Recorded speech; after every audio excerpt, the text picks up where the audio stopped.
Good morning and welcome to another Saturday talk sponsored by the United States Spiritist Federation. This morning we have the pleasure to have our friend LUIZ Lima here with us. But before I bring him and introduce him, let's do our opening prayer. We elevate our thoughts. We try to disconnect from the outside world to focus our attention on our studies of this morning. We thank the spiritual benefactors for another opportunity. We ask them for their guidance, their protection, their inspiration. We ask them to help us, to assist us, so we can all together learn, understand, and more important, be able to put in practice on our daily lives all the teachings we're about to receive. We thank our Master Jesus for another opportunity of being reunited in His name, and with our hearts full of gratitude, we ask permission to start our studies. So be it. So we are very happy to have our friend LUIZ Lima from Florida here with us today, talking about a very interesting subject, hallucination or mediumship. So LUIZ Lima is a researcher on the scientific aspects of spiritism. He holds a degree in electronic engineering, and he works in the computer network industry. LUIZ, good morning, welcome. Good morning, John. Good morning, everyone following us here on the internet on this Saturday morning. It's a pleasure to be back in here. And like you said, it's a fascinating topic. At least for me, it was. So that's why I'm bringing it in. So okay. The floor is yours. Go ahead. Okay. All right. And the camera too, right? Okay. Let me start by telling you a story. I'm going to share some slides here with you so you can follow what we're going to be saying. This topic, hallucination, is right at the border or the boundary between science and spirituality. It's almost one of these half and half things. It's 50% one, 50% another. And one without the other will not get a reasonable explanation. We cannot get anywhere if we only work on 50% of this thing.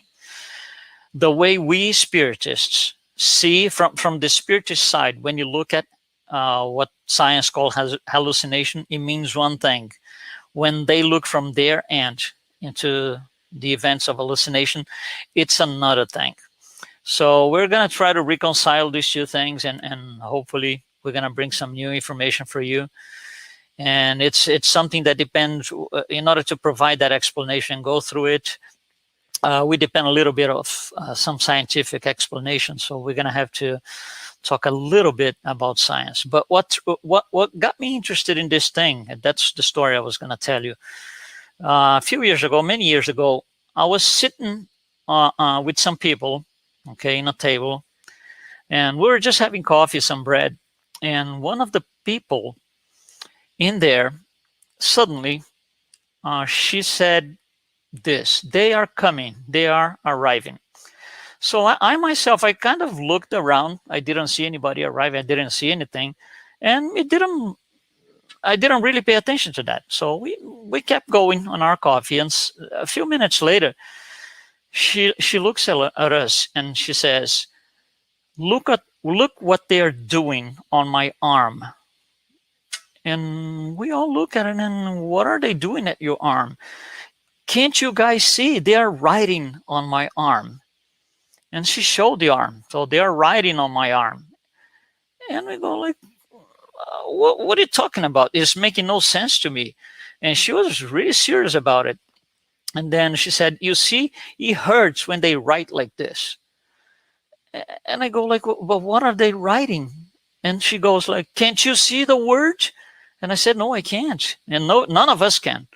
And she said, "Bad, B-A-D." And we kind of, okay. And that was many years ago. That's probably 15 years ago or something. And then, we went back to coffee and everything got back to normal. But those 3-4 minutes, it really got me. And I said, there's something here that I need to understand. I'm not quite sure what it is yet. And that's how I started getting interested in this thing. It took me many years to put the puzzle, all the parts together to come to a reasonable explanation, at least to myself. Okay, so that's the story. And I'm going to tell you what I got in terms of information that gave me a reasonable explanation. So let's go through this. Let me share some slides here with you, and you can follow along. So it's a question, right? Hallucination or mediumship? Are they the same thing? Is there a difference? Well, when we look into the a standard definition, this comes from Wikipedia. This is what they say. This is taken straight from the site. Hallucination is a perception in the absence of external stimulus that has qualities of real perceptions. It's a little bit confusing. The words are a little bit hard to understand, but the global concept here is it's something that subscribes. It's a definition that subscribes to the materialistic paradigm. Okay. Here's another one from one of the greatest dictionaries in this country here, Merriam-Webster. Again, the words are taken from the dictionary straight. A sensory perception that occurs in the absence of an actual external stimulus, same as above, right? And usually arises from neurological disturbance or in response to drugs. Again, we're still within the materialistic paradigm. It's still trying to give us a definition within a material plan. And how about us? Well, us, spiritists, our study for hallucination and whatever comes with that starts right at the core of spiritism, right at the codification. Allan Kardec, in the Spirits book, in the Medium's book, 1861, has a whole subchapter, okay, called the hallucination theory. And it's about 5 or 6 pages. And that's how it starts. Of course, today, 160 some years later, we have a lot more information from the Spiritist literature, and we're going to blend them all together here and see what we can get to. Like I said, we depend a little bit on science. So hallucination can have several different forms. Visual hallucination, hearing, all kinds of things. We chose a visual hallucination because I think it's just easier to explain, but it's exactly the same concept, exactly the same line of thought for all the other ones. So let's consider a case of visual hallucination. Okay, what is visual hallucination? It's somebody looks at, let's say somebody is with you, they look at the floor and they say, there's a dog on the floor and he's really mad, he wants to bite me. And you look at the floor and you don't see a thing. That would be a possible, not necessarily, but a possible case of hallucination. That's how we're going to get into when is it hallucination, when it is not, okay? All right, in order to understand why the person is saying that they are seeing something that's not there, we need to first, before we get this far, to understand how the eye works, how the visual system that we have in our heads works. So I'm going to leave this picture here so we can follow along. Let's put it on the side. And as you can figure out, this picture represents a schematic of a brain, okay, that was cut through like this. And the person is looking to the back of the screen. Okay, so you see the 2 eyes looking at something on the back of the screen, and you can see what is the parts that compose the visual system. Let's just call the visual system, okay? All right, so when somebody looks at something, when you look at something, you depend on having light so you can see it. If you go to the dark, if you turn off all the lights, you can't see a thing. Whatever objects are on the environment that you are, you can't see because there are no lights. So everything starts when lights get into our retina, okay? So the retina converts the light into a different form of energy. So the energy, the incoming energy is light. It goes through the retina. On the other side of the retina, as you can see here on the picture, there are these long wires. They're really wires. We can consider them wires. These long wires, okay, they plug into the back of the retina. So on the front of the retina, light comes in. On the back of the retina, what we have is electronic signal. So the retina converts light into electrical pulses. So from there on, everything is electronic. It's an electronic circuit, if you will. And the signal, the electrical signal is, it goes on the optical nerve into the middle of the brain. So the optical nerve is this wire that takes the electronic signal from the back of the retina and is going to connect this to what we call the thalamus.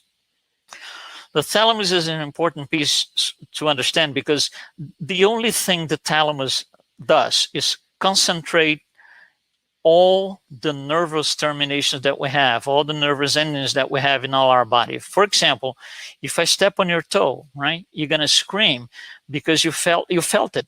And why? How come did you feel it? Because in your toes, you have millions of nervous connections, nervous sensors that come through the spine all the way up to the thalamus. So the thalamus concentrates all of these nervous terminations. Everything goes in there. Okay, so the signal that comes from the back of the retina through the optical nerve gets delivered, per se, to this thalamus. This thalamus doesn't do anything else than distribute the signal. So it has to take this information and send to the area of the brain that is capable to interpret signal coming from the retina to make us aware that what we are looking at is a chair, a table, a dog, a mad dog.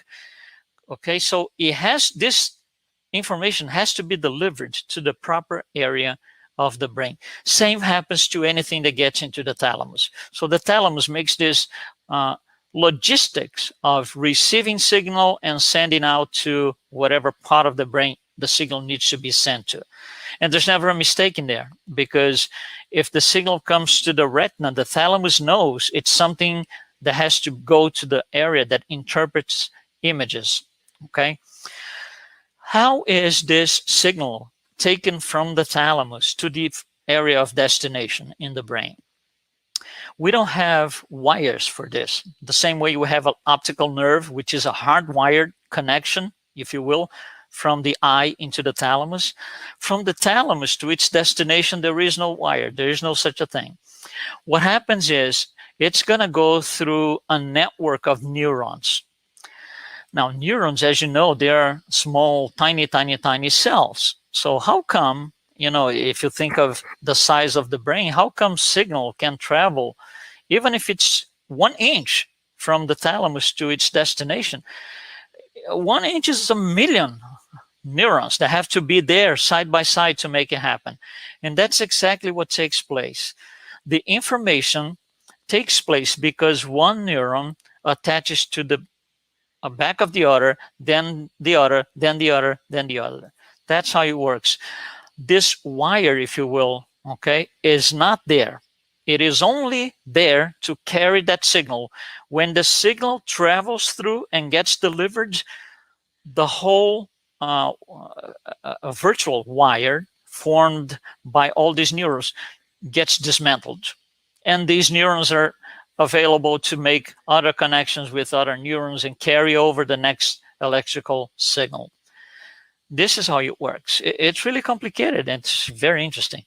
But anyway, what matters to us here, the first point that matters to us here is we need to look at the connection between these two neurons. They are kind of piggyback, right? One plugs into the back of the other one. These connection points are called synapses. So let's put like a magnifier here and see what we have. What you have here is on the left side, you have the end of one neuron, and on the right side, the beginning of the next. And as you can see in the picture, there's no physical connection between them. They don't touch, and they don't. There is no physical touch between neurons. They get very close to each other, but they do not touch. There is no physical connection between them. So how is the electrical pulse transferred from the neuron on the left side here of the picture to the one on the right side, right? The signal has to travel. What happens here so this travels? It's a complicated but interesting thing. When the signal travels from the left neuron and it gets to the end of the neuron, what you see there are little that I represented.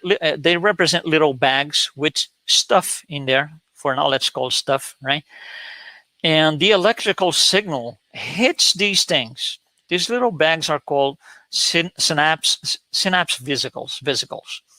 When the electrical signal hits those things, it breaks the vesicle. And what's inside are neurotransmitters. They are neurotransmitters. They are chemical substances. So if you open up the bag, or when the bag opens up, what happens to these substances? They leak. So there's a leakage, literally.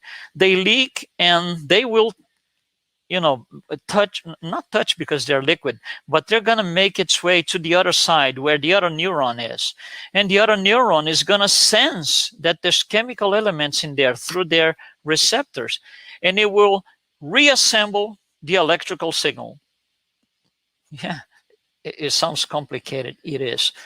So again, electrical signal, then neurotransmitters, electrical signal, neurotransmitters, electrical signal. That's how it works. Why is this important to us? Because if I ask you, for example, if I show you this object here, hopefully you can see, and I ask you, what is this? I believe 100% of the people are going to say, well, it's a pen. So that's a very objective question with a very objective response and answer. So it's a pen, and that's it, done. Now, if I show you this again and I ask you, well, do you think this pen is beautiful? Well, do you like this pen? That's a whole different story, because now you're going to start having responses from different people, all types of responses. Some people are going to say, it's really white. I don't like white stuff. Some other people will say, this is too small. Some other people are going to say, this is too big. We're going to have a million different opinions, better word, perceptions of what this pen looks like or what it means to me. So any question or anything in the brain that is objective has to do with the electrical part.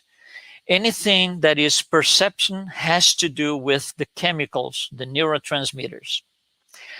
So if a person has the level of neurotransmitters, the chemical substances in the brain, out of balance, the perception will change. The person can have a perception that's not really what the most of other people around will perceive. So that is one case that can generate or produce perceptions that are, I would say, out of whack for the people around. So everybody, for example, somebody can tell me, there's a mad dog here on the floor, he wants to bite me. And everybody looks and says, no, there's no such a thing. So imbalance in the neurotransmitters can create a different perception, different from reality. But that's not spiritism, that's science, but it's a possibility, okay? All right, let's keep going here. We're just bringing up information so we can take a conclusion. So this information goes through the neurons and all those synapses, and they will get to the final destination. The final destination is called cortex. Let me try to have you visualize a cortex. Imagine the brain as a mass of cells. It's a volume, right? It's a mass of cells. And this is in layers. The brain, it's in layers. So you got several different layers of cells, okay?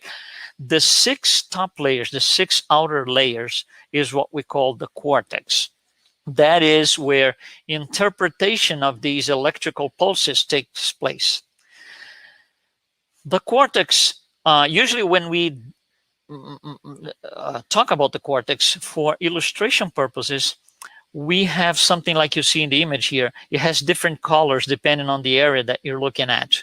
Okay, so for example, this red area on the right side of the screen represents the back of the brain. So this person is sideways, right? And what we discovered through the years is that each one of these areas is responsible for interpreting one different kind of signal. So for example, on the back of the brain, where you have the red part, these parts are called lobes. So on the back of the brain, we have the occipital lobe, which is responsible for recognizing images and anything that comes with that, color dimensions, etc. For example, on the side here in purple, what you see is the temporal lobe, which is responsible for recognitions of sounds and tones and music and all of that. There's no way that a pulse, an electrical pulse that comes from the retina is going to make its way to the temporal lobe, because the brain the thalamus knows that the temporal lobe will get stuff that comes from the ears. So there's no mix here. So all this signal travels through all these complicated process, makes its way into the cortex. Now, and the cortex is going to interpret this thing. It's going to look at the electrical pulses and is going to tell me at the conscious level, what you're looking at is this particular object. Okay. Well, interesting thing is this. If we look at the first two parts in this diagram, this is just the acquisition of the information, right? The retina looks at, and the optical nerve transforms the energy in electrical pulses. I call this the acquisition process. Then through the thalamus, we go to a control process where the thalamus gets the information from here and sends over there. So it's a logistics control. And at the end, in the cortex, we have interpretation. Okay, so enough science. Now let's become spiritists again. Think about a medium. Okay, so a medium looks at a chair, for example, and you will say, well, there's a spirit sitting here. Let's just say Dr. Bezerra de Menezes is sitting over here. Everybody else looks at the chair and say, no, he is not. And the medium will say, no, but he is, because I can see it. And one interesting thing, when that happens, we go back to analyze mediumship now in the very basic level. For the medium to tell us there's a spirit sitting at the chair, think about this with me. Does he or she have to be her eyes open? No. Actually, the other way around. When the medium is going through a process like this, they prefer to have their eyes closed. Usually they do something like this. So the actual visual, from the material plan, the actual visual scene or scenery will not impact what he's seeing without the physical eyes. So they prefer to close their eyes. Usually they even do like this. So it is not necessary for the medium to tell me that there's a spirit sitting at the chair. It's not necessarily to use the eyes. So there is no acquisition because there is no retina in the process. There is no optical nerve involved in the process. So there is no thalamus controlling anything that never got there. So that information comes directly into the cortex of the medium, but it doesn't come through the eyes. So here we have two channels of reaching the same destination. When the medium tells us there's a spirit sitting at the chair, and I open my eyes, and I try to look at it, my criteria is different than his. These are two different criteria. So we're going to argue forever and ever if we do not understand this. Because I'm always going to say there is nothing because I got my eyes open and there is nobody sitting on the chair. There is no mad dog trying to bite you. On the other hand, the medium gets that information pre-interpreted directly into his cortex.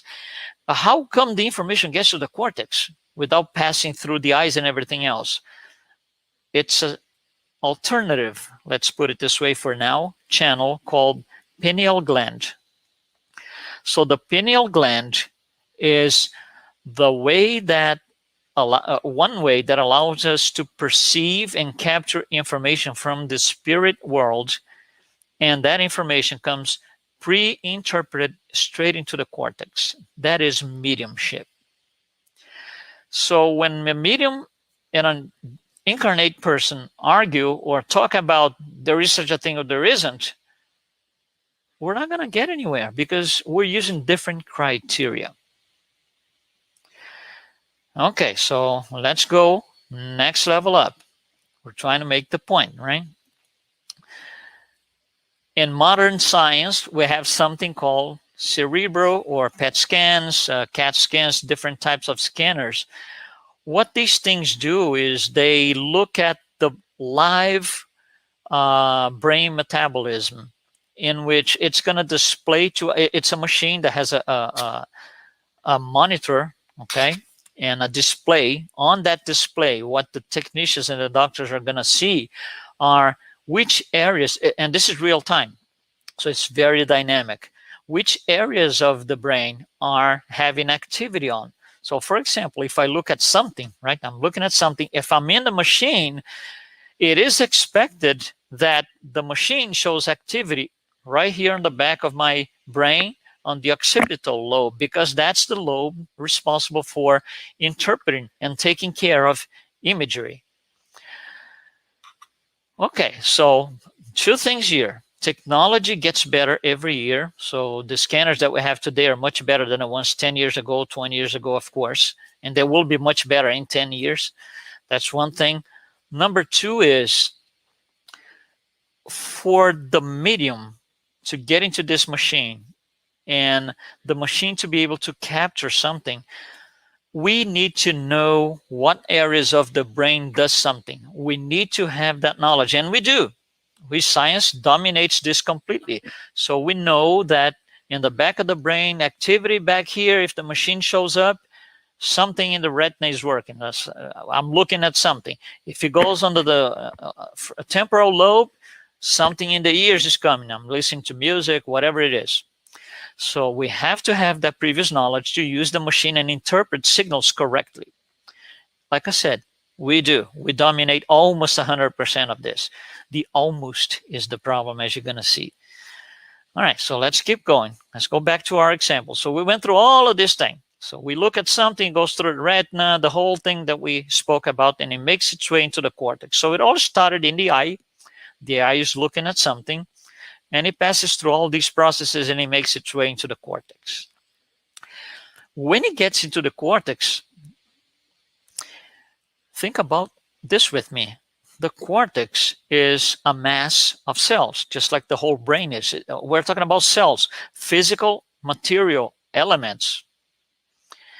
How can material elements called cells interpret electrical signals or pulses and tell me what you're looking at is a mad dog, what you're looking at is a cell phone, what you're looking at is a chair? How can cells do this? They can't, because this requires intelligence. It requires something else called intelligent principle. So when this makes into the brain, it has to be passed on to another level where the intelligent principle is. And then the information is going to come back at the material level and is going to report, you know, this is a chair. For example, if I show you, let's say, a fruit that you never saw before, and I ask you, what is this? Well, the best you're going to say, the best you're going to tell me is, well, I think it's a fruit. But you don't know the name, you don't know anything about that fruit. And you might even say, I never saw this before. And that's true, because you never saw it before. But then I tell you the name of the fruit is whatever. Let's say an apple. It's an apple. So from that moment on, this now becomes part of your database of things that you know, that your eyes have seen. So next time I show you an apple, the whole thing is gonna take place. The retina, optical nerve, and so and so and so. It goes to the intelligent principle, and the intelligent principle is gonna come back and say, well, this is an apple. And by the way, you know this because you've seen it already. That's how it works. So the interpretation cannot take place at the physical level, because they are just cells, material substances. When it hits the cortex, it's gonna, now we're gonna detail a little bit more to get into hallucination, is it or not, okay? So when it gets to the cortex has four, this is gonna travel through 4 areas. So it's, we could understand as 4 layers: primary visual cortex, secondary associative, and the interpretation cortex. For today's study, we do not need the last 2, so we are going to concentrate only on the primary and the secondary cortex. We don't need the other ones, not today, for this particular study. So let's say that we are going to use a scanner, a cerebral scanner, PET scan, CAT scan. We're going to put somebody in, and we're going to tell this person, look at this particular thing. So the machine, okay, is going to tell us, because there's going to be activity on the back of the brain. We look at the machine and we say, oh, there is some activity coming from the retina. So this guy is looking at something. He's watching something. So the machine is very precise in that. It's a great, great, great tool. And by the way, a machine like this is what, it's one of these before and afters in medicine. Incredible how much we can do today with these machines. It gets to this level of detail. So we put somebody in a machine, ask him to look at something. Their brain is being scanned, and it's going to reveal, well, this guy is looking at something. So because it came from the retina, it goes to the most primitive area in the cortex. It's called primary visual cortex. Anything that comes from the retina will make its way into the primary visual cortex. Now I ask you, let's say I go to you and say, hey, what did you have for dinner last night? And you're going to tell me. You're going to tell me, I had this and that. Question, do you need to have your eyes open for that? Or can you close your eyes and just tell me, oh, I had this nice dinner yesterday, this, and this. We don't need the eyes. So memory is something that does not require and will not show on the machine any activity in the retina because it's not necessary. And it is so that if I ask you something that's on a far remote past, let's say, for example, where did you get your vacation? Where did you go on vacation in, I don't know, 2005? You might need time because it's not something that is right there. So in order to make the process easier to go back in time and bring the information, we close our eyes it's very common. So we go like, in 2005, and you close our eyes. Oh, I was in such a place. So there is no need for retina or the eyes to be open. So anything coming from the memory does not go to the visual primary visual cortex. It goes into the secondary. Another thing, next step, imagination.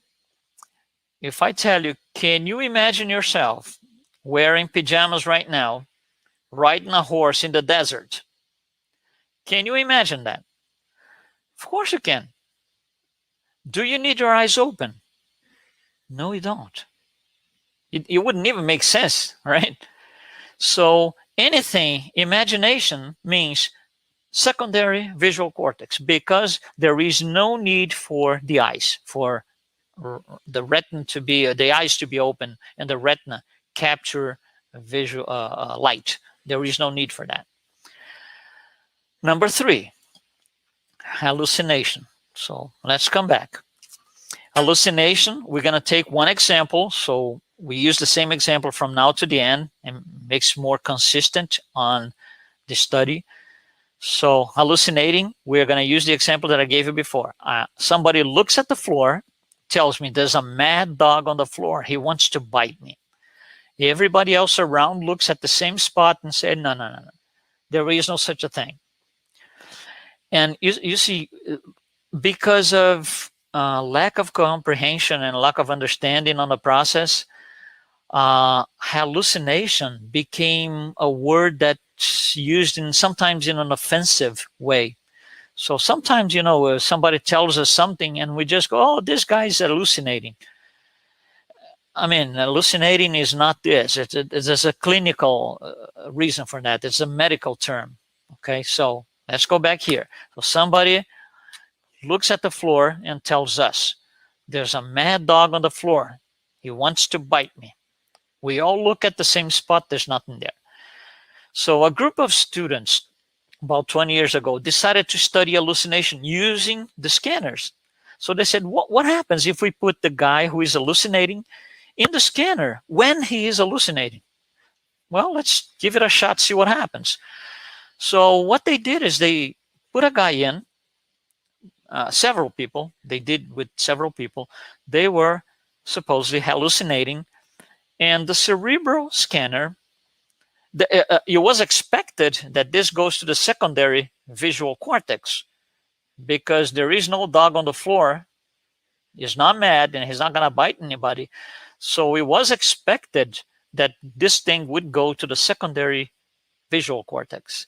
However, the machine says there's activity in the retina. Whoa. There's activity in the retina. Activity in the retina means the eyes has to be open. And then when people are hallucinating, and then I remember my example that I gave in the very beginning, the person with the arm written the word bad. When I was studying this many years later, I said, on that day, she had her eyes open. She was not like this. It was not straight mediumship in the classic sense. She had her eyes open. The person who hallucinates and tells you there's a dog on the floor, he wants to bite me, they have their eyes open. So we have to kind of make a correction here, because if the eyes need to be open, if they close their eyes, the dog is gone. If they open the eyes, the dog is back in. This is primary visual cortex, not secondary. And that blew completely the expectations of those studying the subject. So they abandoned the subject. For many years, they didn't know if the machine was showing wrong signals, if they were doing the wrong procedure to test all of that. So they abandoned the research. Many years later, and that was about maybe 2015 or so, here in New York City, Columbus University, a group of students took from the spot they stopped. They had gone through until that point. I said, no, we got better technology now. We got better machine. We need to see what's going on. The machine today is capable of showing more details, more specific areas of activity. Instead of a broad area on the brain, they can pinpoint exactly where it is, right? Depending on technology. They decided to take the thing back into their hands and went to the lab to test. So same thing. They called several people hallucinating, and the machine starts to display other things. The machine shows that there is activity in the thalamus and hypothalamus areas. And they put their hands in your heads. They go, how come? There is no, it's not a sensorial area. There's no, how can this be? In the middle of the brain, thalamus and hypothalamus, the cerebral scanner is telling us there's activity in there. That's not possible from their point of view, from their understanding. Now us, spiritists, let's get into the picture right now. What else is in there? Thalamus, they're all together. They are all close by, nearby. Thalamus, hypothalamus, and pineal gland. Oh, that's becoming more interesting now. Pineal gland, we spoke about this. Isn't that the channel for mediumship? Isn't that how mediums detect what's going on out there in the spirit world? So what the machine was detecting was mediumship activity. They just didn't know, so they couldn't interpret what was happening. It didn't make sense to them because it's kind of out of their league, at least for now. So the people hallucinating, are they really hallucinating in the classical sense that they have their brain is, not working right? Is that what it is? Maybe not. Maybe it's just a form of mediumship, not all forms of mediumship, one form of mediumship. And not only that, for those who hallucinate, using the classical term, they have to be mediums. They just don't know. They barely know what a medium is. And most of these people don't even know what the spirit world is. So these people end up in mental institutions, in hospitals. They are forced to take several different types of drugs and, you know, all of that, when all they have is uneducated mediumship. Even for those educated, it still can happen. So let's move on to something that Allan Kardec tells us in one of these texts he left before he died. This is a free translation here, okay? He's talking about spiritual influence. It's a long chapter, but this is what matters to us in regards to the subject. Through the assimilation of pure spiritual fluids, the spirit is the communicating spirit discarnate. The spirit identifies itself, so to speak, with the person it wants to influence. So there are two things here, right? There's a spirit out there that's trying to influence a person, okay? So not only this spirit transmits the thought, look at this now, but can exert a physical action on the person. It can make the person act or speak at its will, can make the person say what the spirit wants, to serve, in a word, use the person's organs if there were its on. That includes the eyes. So the spirit out there can influence to a certain point that he uses the eyes of the person to be influenced, which in this case it has to be a medium to have that perception and act the way it is. It can use the person's organs. It can finally neutralize the actions of the person's own spirit and paralyze the person's free will. Okay, so we're going to combine two things here that come from this one phrase. I'm going to show you a book here, okay? This medium's book, everybody knows, okay? And I want you to look at me in the camera here. So here I am. And I can look at the left, I can look at the right, and I can see different things, all right? Now, what happens if somebody comes with this book here and puts on my face just like this, okay? Just like that, to the point that if I turn left or if I turn right, all that I see is the book. So now I turn to my right and I'm going to say, oh, I see the spirit, I see the medium's book. And I turn to my left and I say, oh, I see the medium's book. So that's what I'm seeing. What's in front of my eyes. That's what paralyze the free will and use the person's organs mean. So there's a point of influence so intense that it could generate that kind of thing. And then Allan Kardec closes his explanation in the medium's book. Again, people, 160 some years, right? He didn't have a whole lot. He didn't have PET scans, nothing like this, right? And he closes by saying this. So, if all the theories about hallucination are, which theories? The ones that come from science at the time. So, if all the theories about hallucination are insufficient for explaining all the facts, and they were in that time and they still are, it is because there is something more involved than hallucinations per se. And we just saw it. There is more. Yes, there is more. Okay? Now, luckily, several years later, after the codification, André Luiz, our great friend, Spirit André Luiz, right? Great, our friend, not mine, everybody's, because what they brought is incredible. He will address this in details using modern vocabulary with more knowledge than ever before. And he has a chapter called Idioplasty in the book, The Mechanics of Mediumship. Idioplasty. And I extracted 3 paragraphs so we can compare with everything else that we spoke so far. We spoke for 40 minutes, right?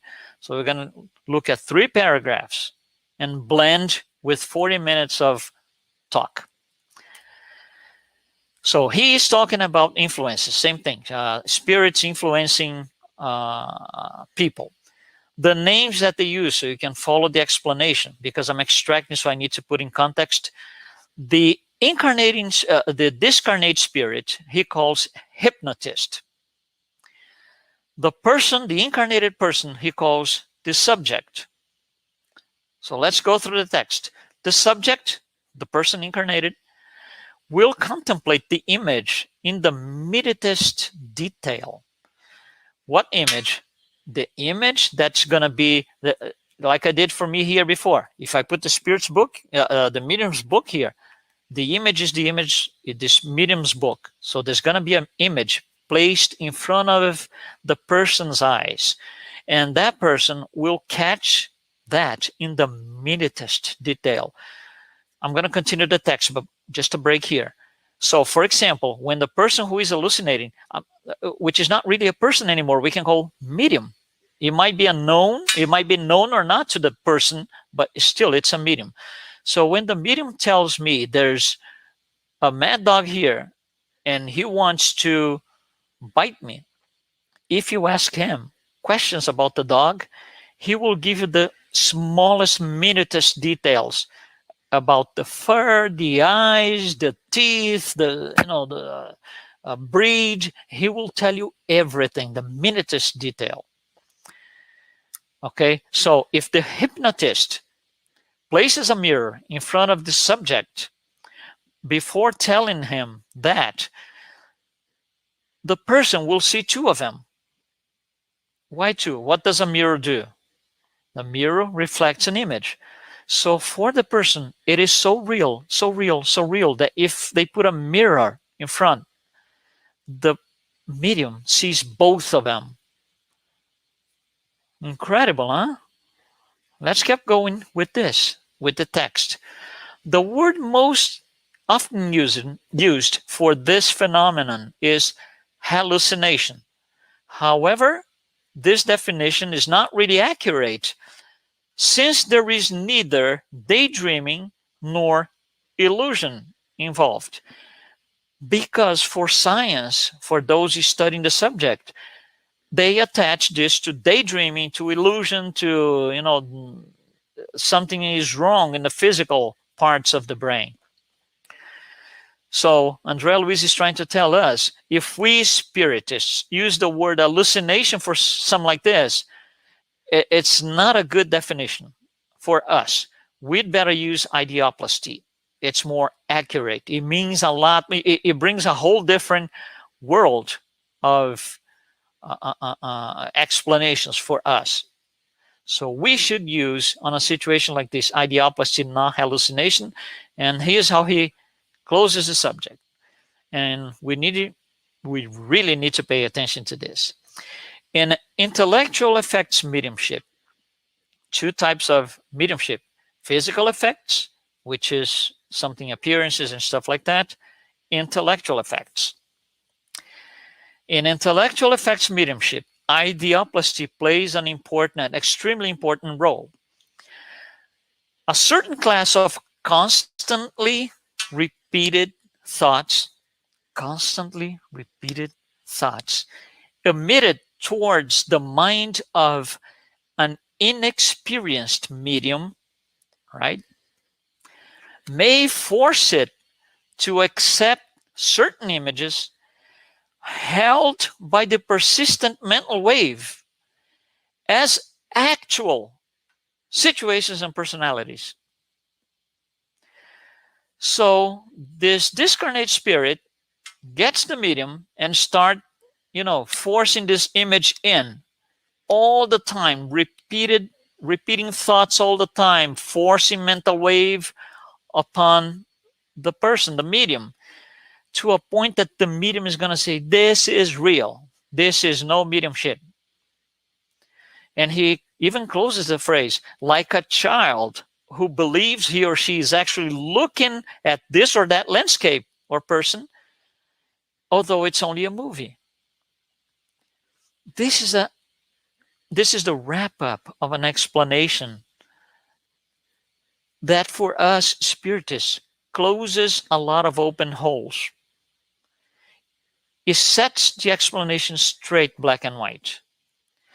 So when somebody tells us there's a mad dog here and he wants to bite me, we know what this means. We should understand, first of all, respect above all in any case, by the way, but respect the person, and we need to understand what the person is going through.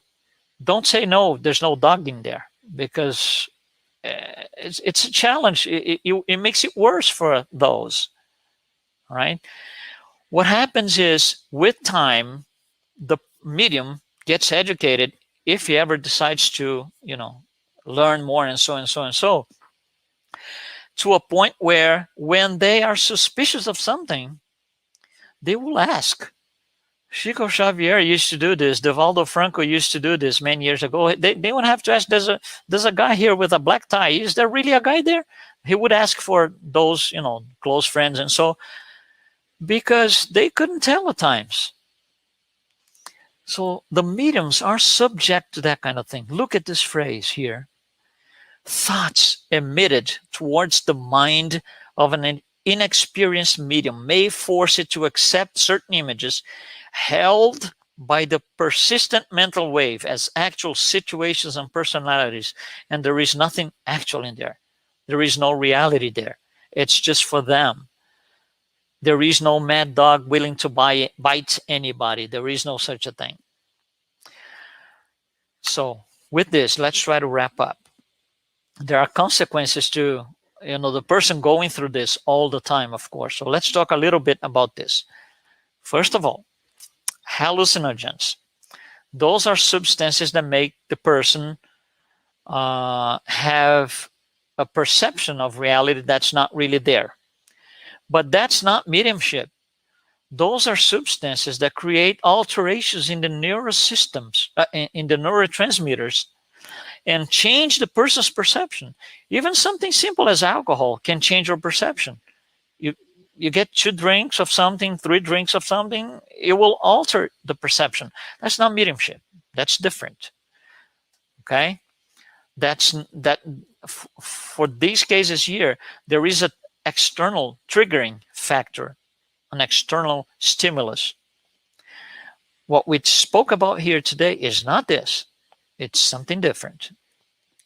Number 2, for the medium going through this and seeing dogs and people and all these things that do not exist, there are several consequences. Number 1, let's just say that I tell you there's a mad dog here, he wants to bite me. And then everybody around me tells me, no. And okay, a few minutes later, the dog is gone and I go with my life, go on with my life. We go on. 2 years from now, I'm going to be able to tell somebody else, oh, by the way, there was a day that this thing happened. They will not tell the fact as memory. They will tell as a fact. For example, I can tell you something today, and I would say something like this. Oh, yesterday, I just remembered this. When I tell you yesterday, it's something in the past, obviously, I remembered something.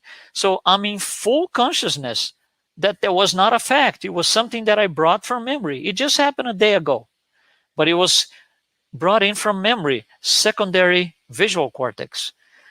For the person who went through idioplasty, they will relate, they will report that as a fact. It did happen. I was there. I saw it. My eyes were open. Another consequence is, because it's a fact for them, right? Let's say a fact being, for them it's reality. Next time, so I remember, right? I told you there's a mad dog here who wants to bite me. So next time I need to go through that road, for example, or through that path, I'm not going to go, because I will be afraid of the dog being there again. So I will just, drive around or work around some house because I don't want to see that dog again. It was very traumatic. I was afraid of that dog. You understand the consequences? Because for them, it was reality. It was their eyes captured from their point of view. So the brain will record that as a fact, and it will be in their memory forever, because for them, they saw it. So they will talk about it, they will report that, but not something like, oh, on that day I remembered a dog. No, no, no. There was a dog. And the worst of all, unfortunately, is if the medium doesn't work, towards understanding more mediumship, study more, going to spiritist centers, and so their quality of life can drop significantly. Can you imagine? For example, the example I just gave you. Okay, I have to go from this location to that location, but I have to take the longest road because the shortest I can go, there's a mad dog that wants to bite me. He's there. So the medium's quality of life can be affected greatly, tremendously, with situations like this. So in the end, hallucination or mediumship? Well, hopefully you can get this answer by yourself. Hopefully I was able to give you enough elements for you to understand. And again, on this book, The Mechanics of Mediumship, chapter, I think, 19, Idioplasty, read that. I really encourage you to go there and read it. So thank you very much. And we'll be here for questions and answers. Thank you all. Thank you, Luis. Wow, that's fascinating. Very interesting. All the scientific aspect, very, very, very good to learn all about that. Yeah. And we could keep talking here for hours and hours. A few days. Yeah, it's such a fascinating subject. Thank you. But I think we have some questions from the audience. So let's start with the one from Paula Craig. Hi, Paula. Thanks. I'm not sure what disease that is. My question is, am I hallucinating or am I actually communicating with a spirit? The spirit was my husband in life. Have been with him for 8 years. My spirit says we communicate through consciousness. Yeah, it's a little vague, I think, the question. But let me tell you this. Idioplasty, it's something, first of all, it's something in the past. It already happened, okay? And it's just that the medium thinks it's real. Hallucinating, you're asking if you're hallucinating. It's hard for us to tell, but if you are hallucinating, if you're having episodes of idioplasty, you have to ask around. For example, I think my husband is here, you're saying, right? Was he here? Is he not? Because if it's not something that seems absolutely real, another thing you can do, when you close your eyes, is he still there? When you open your eyes, is he still there? Those are all elements that you can start using to build a pattern, because each person is different anyway. Each case is different, but you have to build a pattern. The first pattern is my eyes. Do they need to be open, yes or no? When I open my eyes, he goes away. If he does, that's not hallucination. It could be plain simple case of mediumship, but not idioplasty. Idioplasty is a very, very, very specific case of mediumship, but not all mediumship is idioplasty. Okay, so I think the two elements that will give the medium like the base to start forming a pattern are: first, do I need my eyes open, yes or no? Second, let me ask around. I saw this. There's somebody here with me. Are you seeing this too? Yes or no? Okay. Yeah. She's saying that he's with me all the time, like he's in the room with me. Yeah, that would be, I would say that would be more like mediumship. That sounds like, perception, mediumistic perception. Yeah. And she complements, a spirit can also punish you for something you did to them. I experienced this. Yeah. Well, that's obsessive processes. Yeah, we study that a lot. The obsessors are masters in using ideoplasty. Yeah. They are masters. They know how to do that to a point where, they will take you to the 30th floor of a building and get you down. No, just jump. So. And I think it's important to mention, Paula, the intention and what we receive from the spirits that are close to us, that we are seeing. We have to analyze that, right? Because inferior spirits will try to command us, to influence us, to force us to do things. And spirits that are there to help will inspire us, will guide us, but will not force us to do anything. Right. So, we need to try to separate the good influences from the bad influences, right? Correct. Yeah. Yeah. All right. Next, from Danielle Santos. Hi, Danielle. Thank you for the nice neurophysiology explanation. Since sensorial perception is the key to determine the input source, when the source comes from a spirit, the information will be codified using pretty much the same brain machinery used to identify concrete things, right? So how to explain cases where there is no external spiritual influence, but just animism? Yeah, those cases, hallucination, okay, is not animism because there is influence from discarnate spirits. Animism is just a person himself or herself bringing content from a past life or from its spiritual history. So I wouldn't link those, okay, hallucination or ideoplasty and animism.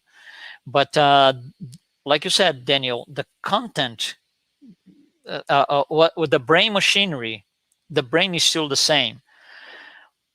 But the way to place the information in the brain is different, okay? In the example that we saw, for example, looking at something, one path is coming through the eyes, the other path is coming through the pineal gland, and there are different criteria, although the brain is the same. So there are different things in regards the path. The brain interprets the same way, but the path makes a difference. Thanks, Luis. So here from Luis Leão, the codification tells us that the perispirit is tied to the physical body molecule by molecule. In your view, is the perispirit also a mass of cells? Does our perispirit, while we are incarnated, has a brain? Okay, this is a kind of a gray area because of the vocabulary. Cells, when we speak about cells, we are speaking about physical things, okay? The equivalence of cells in the spirit world, André Luiz calls mental cells. That's what they call, which is the part of the cell that is connected to the spirit world. So the perispirit has a brain. It's not a brain in the sense that we have a physical thing. The intelligent principle, which is the spirit, is intelligent principle. It uses its resources to, which is the mind, that's what we call the mind, uses its resources to communicate with the brain, but not necessarily it has a brain in the sense that we can understand a side-by-side thing. Here's the perispirit brain, this is the physical brain. It's not like that. The vocabulary is a little bit difficult because and André Luiz tells us that, we don't have the right vocabulary for them to explain everything. So they use the closest words that they can for that. But the intelligent principle can have a perispirit in whatever form it wants. Okay, it will create the perispirit in whatever form they want. So that's why it's so difficult. Is the brain exactly the same? Because on the next life, you could be a different brain. It could be a different form, a different aspect, physical aspect.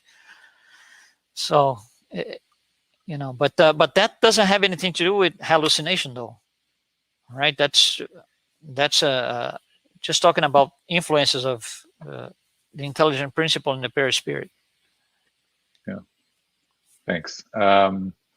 So how can, from the United States Spiritist Federation, how can Spiritism help those that suffer from the so-called psychiatric diseases to control their symptoms? Psychiatric diseases is a broad thing because we don't know everything. Science doesn't know everything yet. So there's a generic, a global name, psychiatric diseases. And then with time, we are going to be able to pinpoint, oh, it's this thing, or it's that thing, or it's this thing, is this thing. Now, to control the symptoms are something that come from the intelligent principle, from the spirit. It comes from the intelligent principle having the physical experience. So to control, we have to go back to the spirit. The spirit is in, let's say, in balance when morally and intellectually it is in balance. So if something is going wrong, provided that there's no damage in the brain, okay, provided that there's no damage in the brain, because that's a whole different story. So the fact that the spirit has to be in balance, to be in good shape, to be healthy, right? It has to be in balance in terms of moral and in terms of intelligence. If the spirit is not in balance in these two things, we are going to have all kinds of diseases. Psychiatric diseases is one form of an imbalance. Other people have other types. We all have different diseases, all of us, right? So some people have degenerative diseases like diabetes and cancers. Some others have schizophrenia. Some others have psychiatric diseases.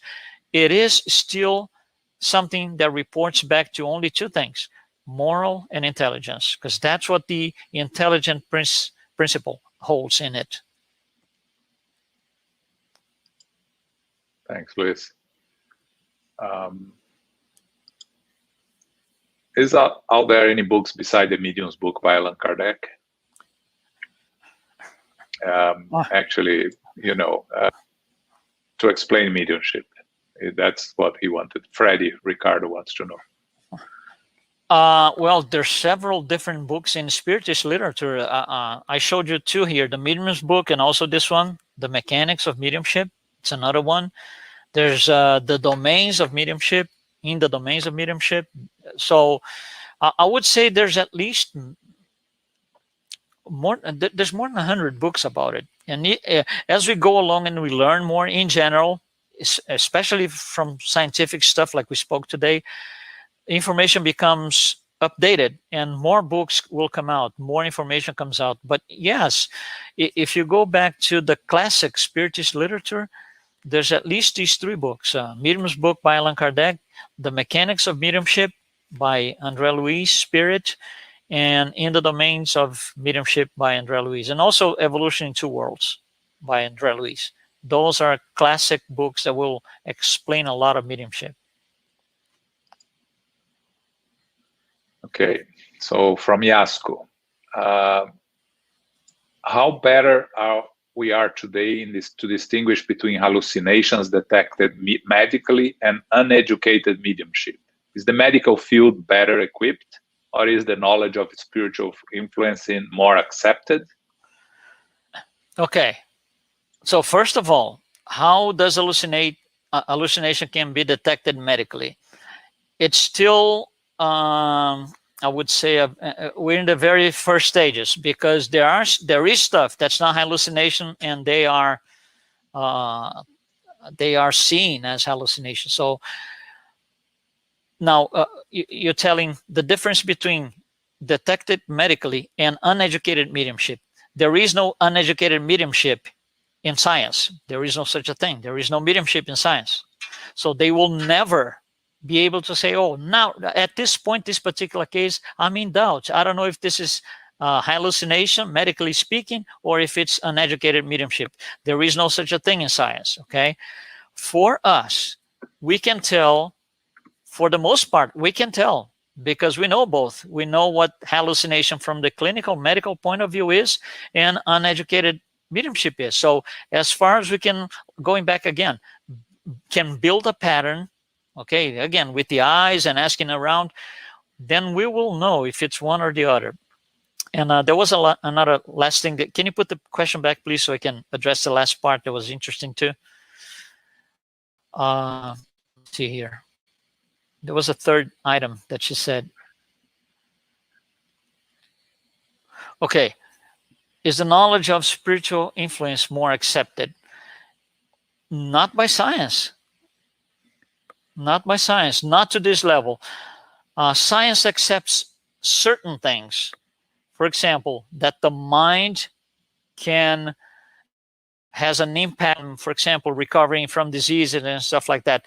But that's the mind of the person and only the person.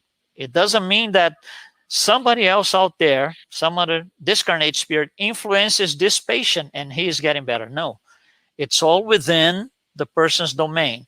But so they are, going to the next level, which is the mind level. But we are far. And also you ask, is the medical field better equipped? We just saw on the explanation that it is. It's detecting activity in the pineal gland, but they don't know how to interpret that.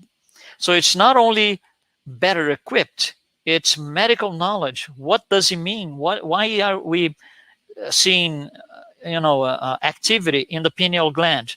So the equipment is better. We are better equipped, but we don't have the right pattern for interpretation yet. Unfortunately, we'll get there. It's a matter of time. Thanks. Okay, so this is the last one, Luis. Okay. How can one educate their mediumship if there is no spiritist center close to where they live? Okay, today everything changed because of the pandemic and everything. So it's going to be about 1.5 years with this thing. Several spiritist centers, just like several churches, for example, or several religious institutions, they had to close. They started doing online stuff. Online is becoming so rich, especially in spiritism, is becoming so rich in information, in talks, in producing lectures, producing new materials, that is becoming a lot easier today than it was before. So today, for example, if you're listening to us right now, right, this is done on the East Coast of the United States, but the guys in Japan, they can be looking at it right now, or this is going to be recorded. They'll be looking into 2 days from now, 3 days from now. And you yourself, for example, if you want to revise some information, this is going to be recorded. So you can go back to this. So yes, the resources are in place. And educating mediumship there's another element, which is the practice. But the practice won't come before we get to a certain level of comprehension or a certain level of understanding. And to get to that level of understanding, yes, we can do that all online. And there are certain centers that will do, at least on a test basis, I would say, that will continue their mediumship meetings online. You have to have really experienced mediums to do that. You have to have, a right commitment, the right connections and everything. But there are centers doing this.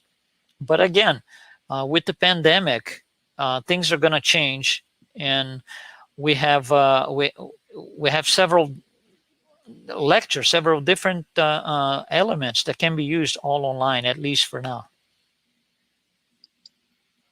Thanks, Luis. Yeah, as you mentioned, only on these talks by the United States Spiritist Federation, we have close to 100 now, all recorded and posted on the YouTube of the United States Spiritist Federation from all different subjects. So yeah, you are absolutely right. There's plenty of material out there that we can research and look for those that are interested. I know that Ricardo just posted that we should do more events like this one. It will be helpful to those that still don't believe.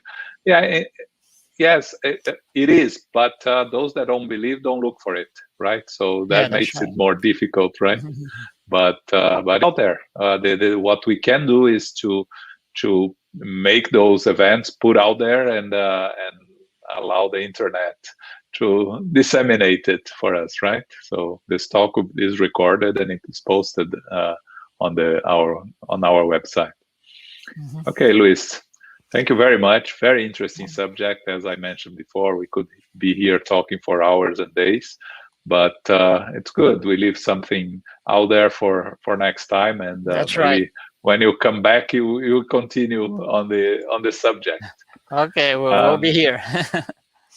So before I invite you to do our final prayer, just let me announce for next Saturday at 11 a.m. We continue in Florida.